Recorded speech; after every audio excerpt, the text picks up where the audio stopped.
नमस्कार मित्रांनो, 22 मेच्या भागामध्ये पारूच्या साखरपुड्याची तयारी चालू असते. गणी म्हणतो, वैजू आज तायडीचा साखरपुडा, लय मजा येणार आहे. प्रीतम आणि आदित्याची धावपळ सुरू असते. सचिन नारळाच्या फांद्या बांधत असतो. तेवढ्यात एक नारळाची फांदी आदित्याच्या अंगावर पडते. पण तो म्हणतो, सचिन थांब, मी तुला मदत करतो. तेवढ्यात बंगल्यामधून दिशा आणि अहिल्या बाहेर येतात. दिशा आदित्याला बघत म्हणते, wow, what a scene.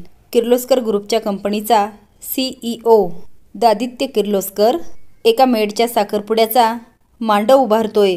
Great आणि टाळ्या वाजवते. हे सगळं अहिल्या बघत असते आणि ऐकत असते. दिशा म्हणते, सासू मॉम, आपण या मेडचं. तेवढ्यात अहिल्या तिच्याकडे बघते. ती शांत होते आणि डोक्यात मारत म्हणते, ओ पारूचं, आपण पारूचं लग्न लावून देतोय. ही चॅरिटी राईट. म्हणजे आपण आपल्या बऱ्याच एम्प्लॉईंना अशी हेल्प करत असतो, मग ह्या मुलीला एवढी स्पेशल ट्रीटमेंट का? म्हणजे कंपनीचा बॉस स्वतः मांडव उभारतो म्हणजे काय? अहिल्या आदित्यकडे बघत असतो तर आदित्य मांडव बांधत असतो. दिशा म्हणते, ही गोष्ट मीडियापर्यंत गेली तर प्रॉब्लेम होऊ शकतो. दिशा बरंच काही बोलते.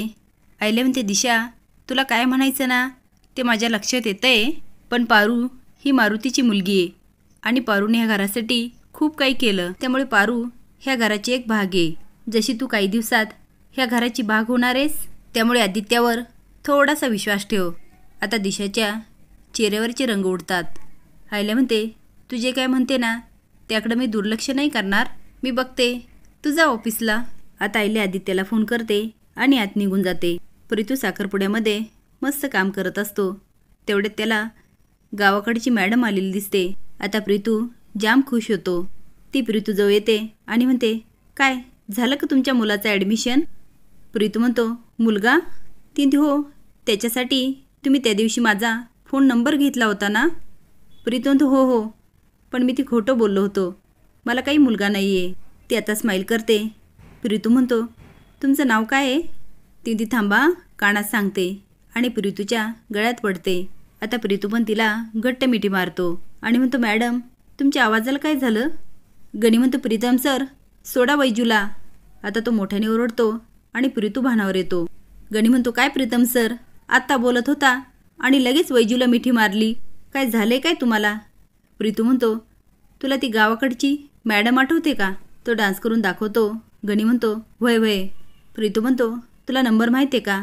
आणि तोच सांगतो. मॅडमला फोन करतो. ती म्हणते, हॅलो, कोण बोलतं? प्रीतू म्हणतो, तुम्हाला क्रेडिट कार्ड हवं आहे का? ती नको आहे मला. प्रीतू म्हणतो, नाव सांगा ना तुमचं. ती फोन ठेवून देते. गणी म्हणतो, काय प्रीतम सर? प्रीतू म्हणतो, आवाज तर ऐकायला मिळाला ना. आता दोघं पण मस्त डान्स करायला लागतात. आदित्य म्हणतो, काय झालं आई, तू बोलवलं का मला? आईला म्हणते, आदित्य तुझ्या आज क्लायंटसोबत मीटिंग होती ना? आदित्य म्हणतो, आई तो पारूचा साखरपुडा. आता आईल्या त्याच्यावर ओरडते आणि म्हणते, आदित्य मला माहिती आहे तुझी आणि प्रीतूची पारू मैत्रिणी, म्हणून तू स्वतः कोण आहे हे विसरणारस का? तो एका कंपनीचा मालक आहे आणि लाखो कुटुंब तुझ्यावर अवलंबून आहे. दाराला मंडप लावण्यासाठी आपल्या इथं खूप लोक आहेत. आता आदित्याला चुकळते. तो ठीक आहे आई. तो निघून जातो. पण श्रीकांत हे सगळं ऐकत असतो. तो आयल्याच्या मागे जातो आणि म्हणतो, आयल्या तू जे बोलली ते बरोबर आहे, पण पारूने आपल्या घरासाठी खूप काही केलं आणि हे तुला चांगलंच माहिती आहे. आयल्या म्हणते, श्रीकांत मी नकार देतच नाही आहे. आता दोघांचं बरंच काही बोलणं होतं.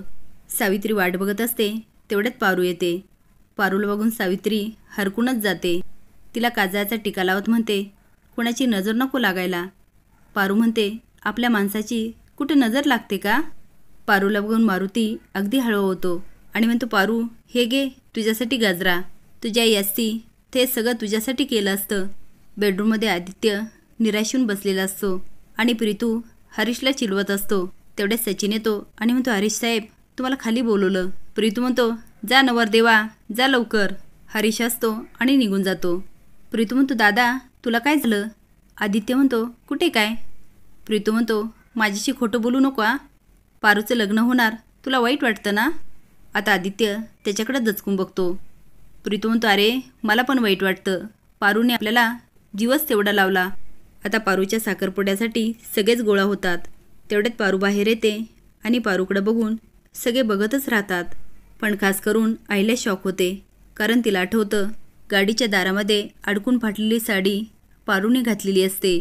श्रीकांत म्हणतो, बघितलं आईल्या, ही तीच साडी ना ज्याचा पदर फाटला म्हणून तू फेकली होती, पण आज ती पारूने घालून तुझ्याबद्दल आदर दाखवला.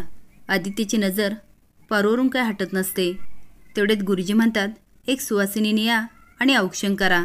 मोहन दामिनीकडे बघतो, पण ती बोट करून नाही म्हणते. तेवढ्यात श्रीकांत म्हणतो, अहिल्या तू जा. अहिल्या जाते. दिशा आणि दामिनीचं तोंडच पडतं. आता ते दोघांना औक्षण करते. गुरुजी म्हणतात, आता एकमेकांना अंगठी घाला. हरीश पारूला अंगठी घालतो. पारू घालायला लागते. ती अंगठी खाली पडते आणि आदित्यच्या पायाशी जाते. हे बघून सगळेच चकित होतात. खास करून अहिल्या बघतच राहते, कारण दिशाच्या फोटोमुळे तिला पहिलेच संशय असतो. आता पुढे काय होणार हे बघण्यासाठी लाईक आणि सबस्क्राईब करा. धन्यवाद.